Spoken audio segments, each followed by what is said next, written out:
We begin this hour as today marks the third anniversary of Michael Brown's death. Brown was an unarmed black teen who was shot and killed in the streets of Ferguson. Many people were outraged by the events which transpired, forcing many to question the role of law enforcement and the justice system. Here's RT's Ashley Banks with more.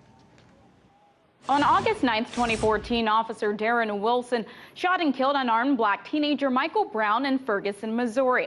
Brown's lifeless body lay in the street for 4 hours after the shooting took place, which angered the community. On August 10, 2014, St. Louis County Police held a press conference claiming Brown was killed because he was reaching for Wilson's gun. Later that evening, protests erupted through the city. Now, between August 11th and August 12th, the FBI announced it would join the police investigation.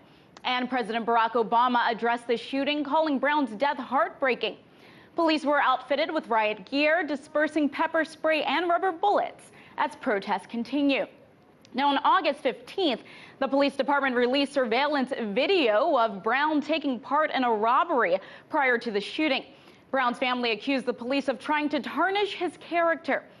The very next day, on August 16th, Governor Nixon declared a state of emergency in Ferguson and imposed a curfew, making it illegal for anyone to be on the streets after midnight. Fast forward a few months, on November 25th, 2014, a grand jury decided not to indict Officer Wilson for fatally shooting Brown.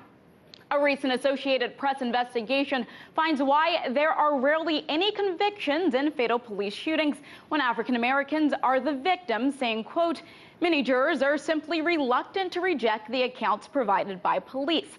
Donyetta Bailey, president of the Black Lawyers Association of Cincinnati, chimed in saying, quote, "I think white jurors view them as not being capable of any wrong, even when the facts show the other side."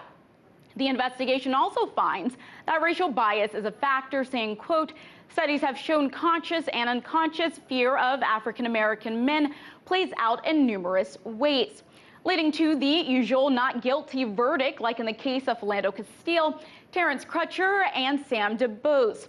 Shortly after Officer Wilson was found not guilty, Brown's family filed a wrongful death lawsuit. Now, on June 23, 2017, Ferguson's insurance company paid the family $1.5 million, the cost of Brown's life.